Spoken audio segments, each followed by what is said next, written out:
Welcome back, students. I am your geography teacher Vandana Joshi and you are watching SST 2. Students, in the previous video of chapter Resources and Development, we have studied about the resources which were further divided into the natural and man-made resources. Here, the important thing, the natural resources are very important for the human being. As we know, India is a country of agriculture. So in India, the most important resource for the agriculture is the land resource. Land is not the resource for agriculture. It is also the resource for the industry. It is also the resource for human activities, their settlement and some other activities. So today in our today's video, we will study about the land resources, their degradation, the conservation of land resources, and also the types of soil. So let's see a look upon today's topic, which we are going to discuss in our today's video. So students, in our today's video, we will discuss the following topics. First, we will cover the land resources, in which we will study about the land utilization, land use patterns in India. We will also study the another topic in the video, that is the land degradation and conservation measures. Then after that, the most important part of the land, that is soil. We will study about the soil in the topic soil as a resource, where we will also study the classifications of soil in the different part of soil which are available in India as alluvial soil, black soil, red and yellow soil, laterite soil, arid soil and forest soil. At the last, we will cover our next topic, that is soil erosion and soil conservation. At the last of the video, we will cover some miscellaneous topic from the chapter. So let's start our today's video with our first topic. Students, land is an important resource for the human being. As we know, resources are divided into natural and human resources. So land is the part of the natural resource, where it is a abiotic resource because it is not having any kind of life. Land resource is used for many type of activities, as it is used for the human settlement, it is used for the agriculture, land is also used for the industrial development and many other activities for the human beings. So we know that the land which is available in our country, the total land mass of our country is around 3.28 million square kilometer, where out of 100%, around 43% of land is a part of the plain areas, which is mostly available for the agriculture. And out of the 100%, around 27% is the part of the plateau areas.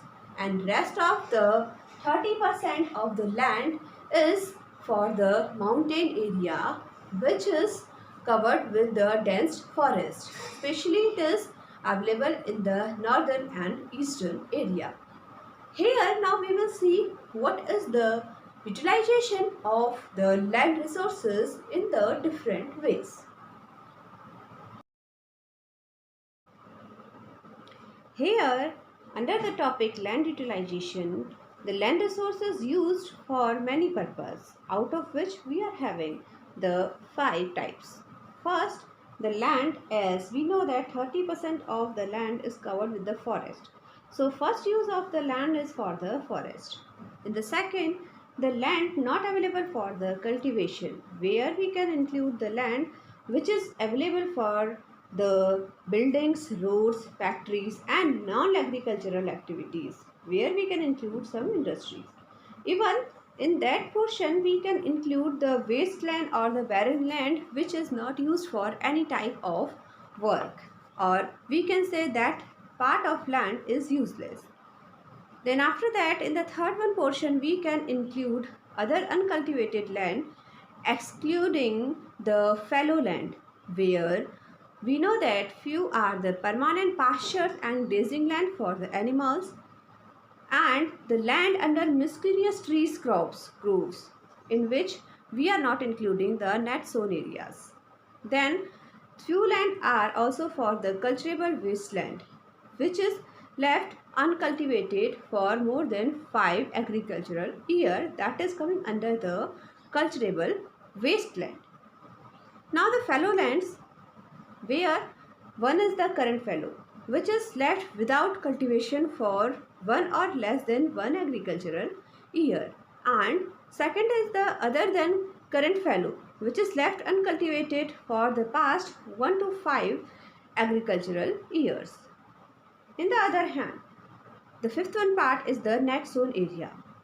The net sown area are more than one in an agricultural year, plus net sown area is known as the gross cropped area or the agricultural area. Let's see what is the land use pattern in India.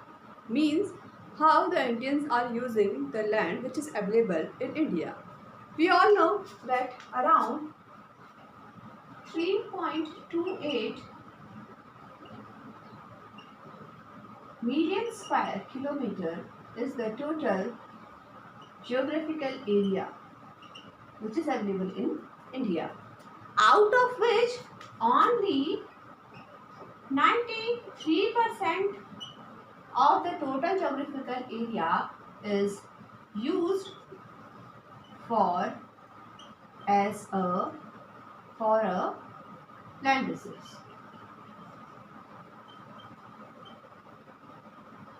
Okay. What is the reason behind that all the geographical area is not used for the land resource?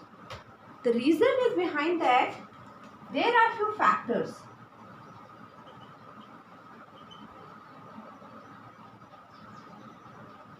Which are influencing to the proper land use pattern.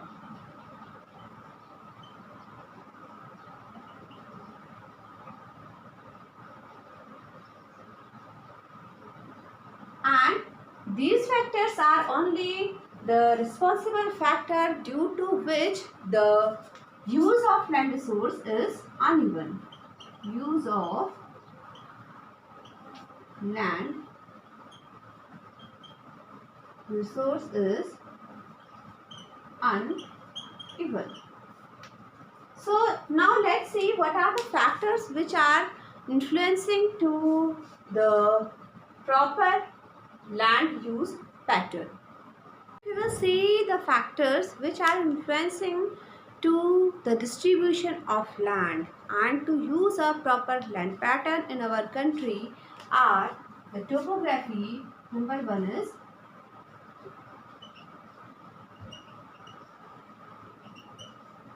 topography, where we can use all kind of reliefs like steep slopes, desert land, somewhere mountainous land, rough slopes are there. These all we can include under the topography, because if the land is uneven or the soil is not fertile or the barren land is there, so agriculture is not possible. And also if the topography is rough, so possibilities of human lives is also not proper on that area. The second factor which is influencing to the land use pattern, that is climate.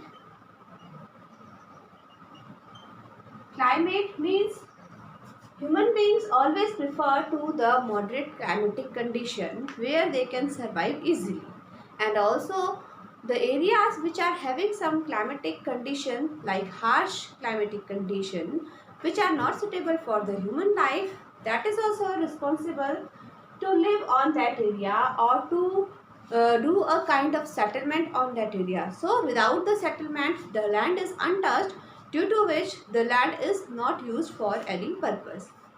Third factor which is influencing to the land use pattern, that is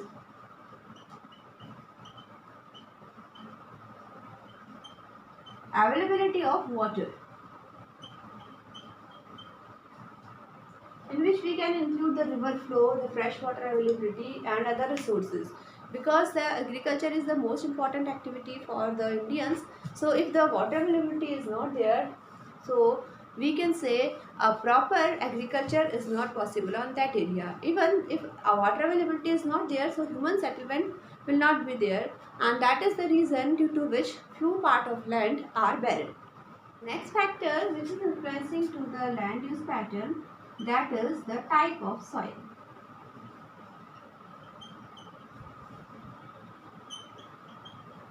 About which we are going to study in our upcoming topics.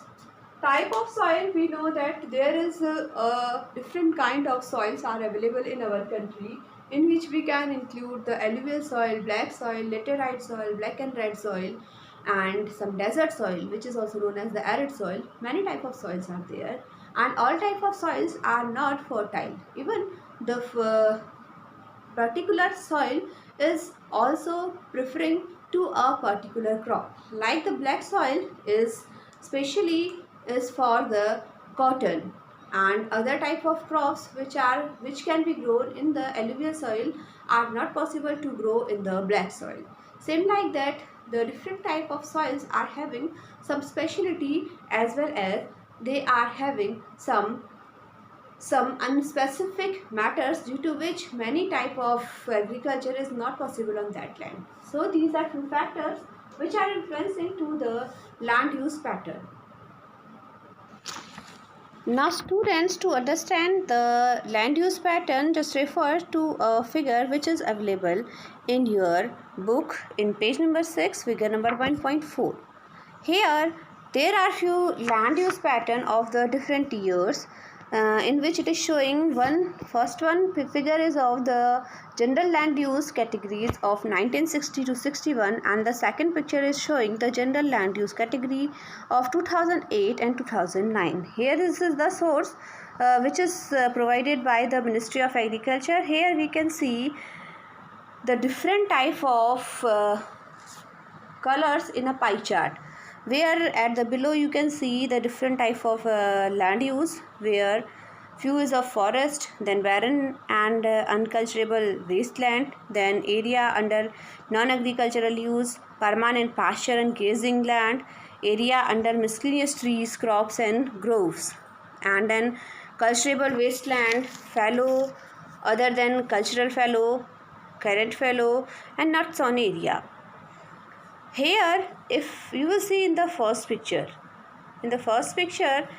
the area of you can see the 45.26% is of the area of the forest land. Whereas if you will go through the second picture, here you can see the 46.24% area is for the forest, and the second one portion is of the fallow other than the current fallow, and in the picture, the second picture, you will see it is around 22%, where the other land areas which were earlier increased. Here the net sown area is now increased in the 2008 and 2009, and rest of the areas they regressed in their percentage in this pie chart. So means after the development, now the portion of agriculture is increased in the last few decades. Here one more important topic, that the government of India is also giving us a forest policy which is known as the National Forest Policy of 1952, which is also discussing about the land distribution. According to the National Forest Policy 1952, outlined that forest area of a country should be 33% of the geographical area. In India, it is about 22.78%, which is very less.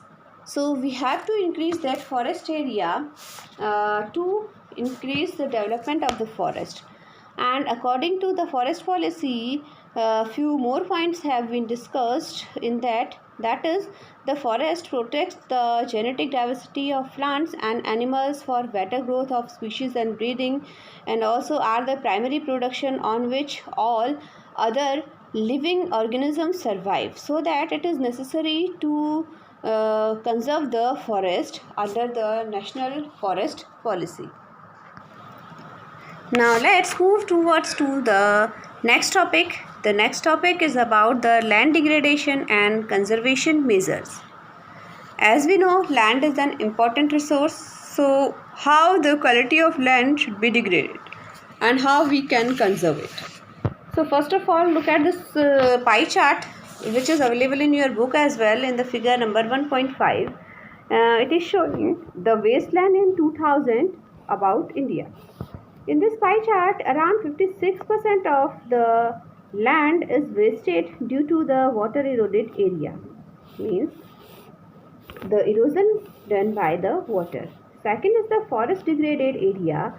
Third is saline and alkaline land, and fourth is the wind eroded area.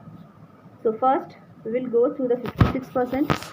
Here we know that water is the main agent of erosion, is responsible for maximum land degradation in India, which is due to the flood, and that is the main reason behind the degradation of land in many areas. Even in many areas like Punjab and many other areas are degraded, or we can say the major cause of land degradation is the over irrigation, and the areas are there like Punjab and Haryana, Western Uttar Pradesh, due to which the land quality is going to be degraded. Few other reasons behind the land degradation in India are the overgrazing by the animals. This is mainly in the states of Madhya Pradesh, Rajasthan and Maharashtra. Here the deforestation and careless management of forest is also responsible for the land degradation. Next is the mining and quarrying activities. This is generally done in the state of Odisha, Chhattisgarh and Madhya Pradesh are also some responsible factor of land degradation.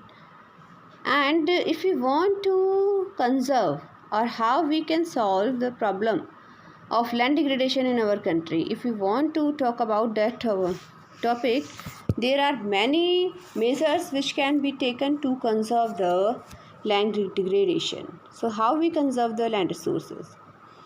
First, the afforestation and proper management of grazing land can be done. Second, we can include the planting of shelter beds of plants. Third, we can do the stabilization of sand dunes by growing thorny bushes, because the sand dunes are forming just because of the soil erosion through the wind agents. So that can also be done. The fourth measure which we can take, that is the proper management of the wasteland and controlling on mining activities. The next measure can be taken as the proper discharge and disposal of the industrial effluents. Now let's see the next topic and the last topic, that is the soil as a resource. We know in the land resource, soil is the most important resource because it is the resource which is suitable for the agriculture. So how the soil formed? The soil formed from the denudation process of the weathering agent, and these agents generally are water and wind. So if we will go through the soil profile, if we will cut the earth layers into the vertical cut, if the cut is there on the land layer, so we are getting a kind of soil profile here. Here in that soil profile we will get few layers on the cross section of land. So the first is the topsoil, or we can say the upper soil layer, which is around layer is there of few meters layer, which is formed by the weathering agents, and it is known as the topsoil which is suitable for the agricultural purpose. And second layer is of the subsoil, or we can say weathered rock, sand and clay. We all know the first layer of our earth is known as the crust, which is having a thickness of around 5 km. The crust thickness from 5 km to 40 km it is, but the most important part is of around till the 5 km. So in the 5 km only the topsoil and the subsoil, weathered rock, sand and slick clays. Means when the water is sinking down inside to the earth, which is making some kind of stalactites and the stalagmites, there the soil or the subsoil is formed, in which we are getting some kind of sand and silt clay, and it is known as the subsoil. In few areas where the continental crust is loose, there in that place the topsoil is removed and we are getting the subsoil. Then after that the third layer is the substratum, or we can say weathered parent rock material. The rock which are coming in the soil form, or we can say in the debris form after the flowing of the rivers, these are just eroding. When the river eroding to a rock, that time these two layers can be easily eroded, but this layer is little bit hard, due to which this is known as the weathered parent rock material, but it is too hard to weather this one part. And then after that the last soil profile, this last one is the unweathered rock, which is too hard rock and can't be eroded by the weathering agent, whether it is water or the wind. So wind is not possible to move here, but water is the most important weathering agent, and in the form of groundwater it can erode to the rocks. When the rainwater is sinking down towards to the holes and loops inside the earth, that time these layers are eroded. But the unweathered rock or the last layer of the soil profile cannot be eroded due to its hardness. After the erosion, when the rivers are depositing the rock debris in the form of soil, that time we are getting different types of soil. In few areas it is known as the alluvial soil, which is later divided into the new alluvium, old alluvium, and these are also of different type, which is known as the Bangar, Khadar, Tarai and Bhabar. And then after that, few parts of India are covering different type of soil. Now let's look through the map which type of soils are available in our country and what is the specialty or the characteristics of these different type of soils. Students, just look out to the major soil type map of India. Here you can see in our country there are different types of soils. So first of all, the northern portion is covered with the forest and the mountainous soil. The middle one part and most of the land area of our country is covered with the alluvial soil. Then later it is covered with the red and yellow soil, then black soil. Some part is also covered with the laterite soil, and the few areas of the western portion is covered with the arid or the desert soil. Now we will see what is the specialty of these type of soil under the topic classification of soil.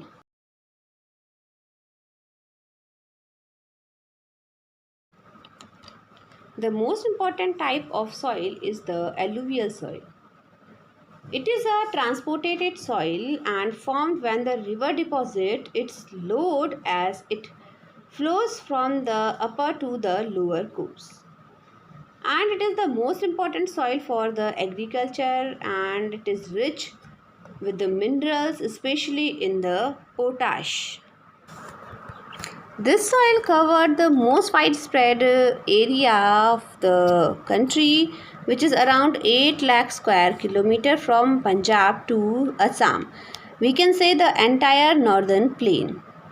and these cover 22.16% total geographical area of our country. This area is formed by the deposit of the three great Himalayan rivers, that is Satluj, Ganga and Brahmaputra. These soils are common in the eastern coastal plain.